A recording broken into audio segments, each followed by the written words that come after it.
Yeah, so I own a 2014 Porsche Panamera 4, which I purchased from Stevenson Imports in Denver, Colorado.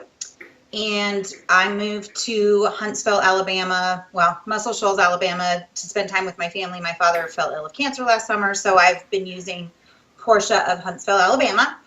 And we had a rainstorm a couple of weeks ago, as I think the whole entire country has rain this time of year. And the rear hatch of my Porsche leaked water in, obviously ruining the contents of my trunk, as well as frying the stereo system subwoofer and a couple of speakers, the electrical components that raise and lower the rear spoiler on the Porsche, as well as the electrical components that open the rear hatch. So all in, it's only so far, insurance is saying about $3,500 is kind of what the adjustment came back and what Porsche has said. And in my mind, to me, not an insurance claim. I mean, this has absolute, I understand hail would be insurance, tornado, but if it rains and a car leaks because it's defective, to me, that's not an insurance item. So obviously being a little bit concerned about this, and I know cars very, very, very well. In fact, sold Porsches in my lifetime, so kind of very familiar with the brand. So I contacted Porsche Cars of North America in Atlanta, and the first gentleman I spoke with was fabulous. The next gentleman I spoke with, not so fabulous. And then finally I did get in touch with a supervisor and basically told me to go jump in a lake. So at that point, became very, ironically, right, became very, very concerned at that point. So went back to the local Porsche dealer, Porsche of Huntsville, and said, guys, I just don't understand why Porsche doesn't want to stand behind this. And Porsche of Huntsville told me that, this happens all the time and it's sort of normal and it happens to BMWs as well. And I said, okay, weird. I've had it. Thank you. You're shaking your head. I've had, a Honda Prelude in college, right? And I think it had 300,000 miles on it when I traded it. Lo and behold, it never leaked.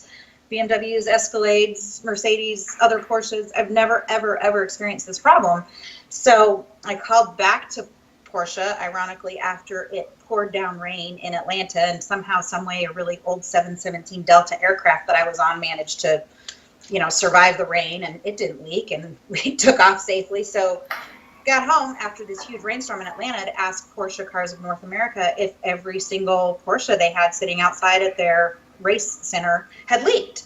To which, of course, they said no. And I said, oh, so it's not common for every Porsche to leak every time it rains. So that would mean this is an anomaly for my car. So probably something a little defective from the factory. Again, absolutely nowhere. And in short of them hanging up on me, they basically just went silent on the other end of the line. For me, it's just principle. And not only that, I have a Macan that I'm supposed to pick up this month, which I'm not going to buy. I mean, I will never own a Volkswagen product again. Volkswagen, Audi, Porsche, done. And that's, I think, the biggest thing that makes me angry. It's $1,000 to me as far as my deductible. Who cares? It's principle. And it's the fact that, you buy a car that books out at $100,000, you would expect them to simply stand behind it. And to your point about the debris, so I agree 110%. And at times, more so in the hood, like if I'm detailing the vehicle or have someone detail it, you can see some leaves sort of in the side. That makes sense if the car were still in Colorado and it were fall and the car was parked outside during the day.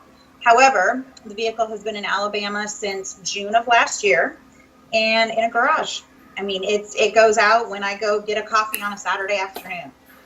That's about it. Otherwise, the grocery getter is the vehicle that's used. So, the car's got 20,000 miles on it. It's a 2014. It's just not driven frequently enough to sit under trees. And when I first noticed this issue, I took pictures of the warning lights that came on because, of course, the whole electrical system was fried. So I had lights going off everywhere.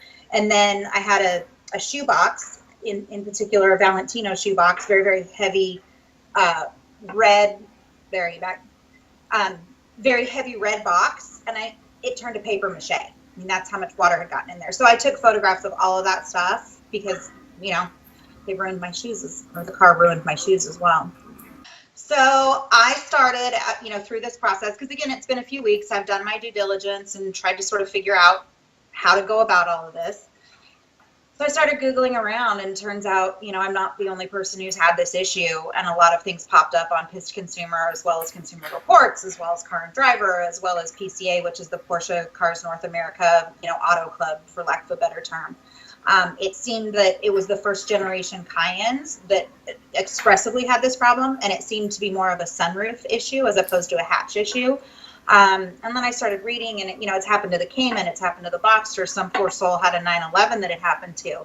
So, I'm sitting here, right, with the recent Volkswagen diesel scandal, going, guys, come on, if this is a problem and it's happened across many of the, lines that you carry under your brand, don't you want to take care of it? And I think that's where I decided to go forward with you guys, and also the Better Business Bureau, because to me it's a moral principle thing.